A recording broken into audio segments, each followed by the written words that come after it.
Hi everyone, Patricia Worby Alchemy Therapies here. Slightly croaky, I'm afraid, but it is relevant.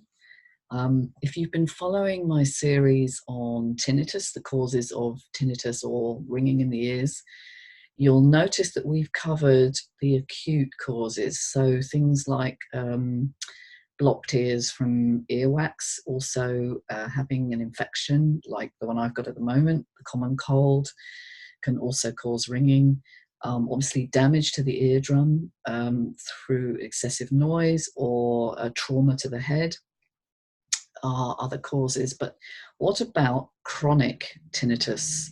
Now, this is a subject that isn't often talked about, but it is quite common for people to have ringing in the ears that does not go away, and they suffer a great deal of discomfort and annoyance.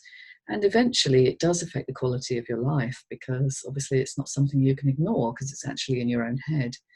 Now, what could possibly be causing that? Well, it's very different from acute tinnitus, which is usually a problem with the cilia or hairs on the lining of the ear canal. With chronic conditions, it's more to do with the way the brain interprets the signal. And this is common to a lot of chronic conditions. For instance, chronic pain like fibromyalgia is due to, well, a large part of it is due to central sensitization of the nervous system in the brain. So it's the way the brain kind of filters out the noise, quite literally, from the signal. And if you are under a lot of stress, particularly, your nervous system will be triggered into usually fight and flight, which is your sympathetic arm of the autonomics.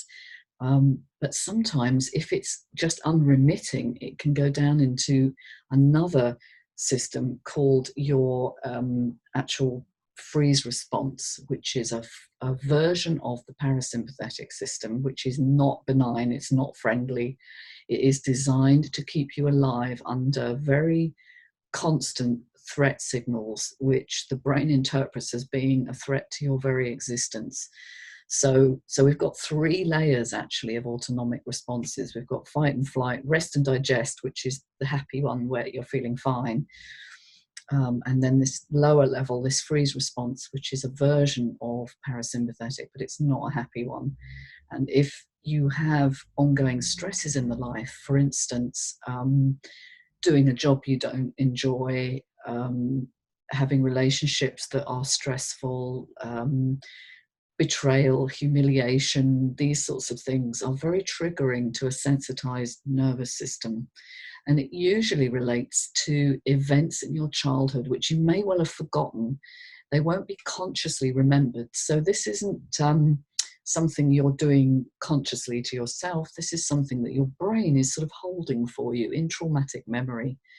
And when events in your current life trigger those old memories, the limbic brain, which is your emotional or survival brain, is looking for examples from your previous experience to sort of tag as being relevant. And it often sort of triggers these responses in the body rather than a typical memory.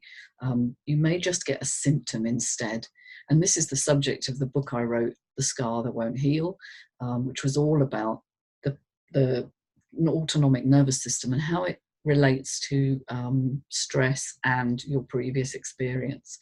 So there's a section actually in there on tinnitus, vertigo, which is another symptom very commonly experienced by people who are under chronic stress. I myself had that, and it was one of the early warning signs that I didn't know what it was. I didn't know to pay attention. I didn't know what it was trying to tell me. That's an extreme version of dizziness. It's like being drunk, but you haven't drunk alcohol, and it doesn't go away. You wake with it, you go to bed with it. In my case, I was medicated, but that didn't touch it.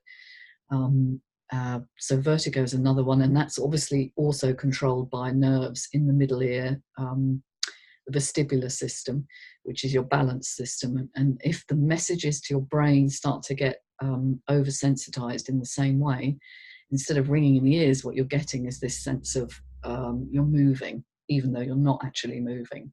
And that is what vertigo is. So it's very distressing, actually, particularly if it just doesn't stop. There's also a condition called Meniere's disease, and that's another, I believe, mind-body symptomology. So, excuse my voice. So a lot of these conditions are treated in the same way as they would if you had an acute occurrence of that symptom. And so the medications seek to deal with the symptom only. They don't actually deal with the root cause, which may be many years previous to what's happening now. And nobody asks you whether you're under stress in your life, because cortisol, which is our main stress hormone, is very, very involved with triggering these things.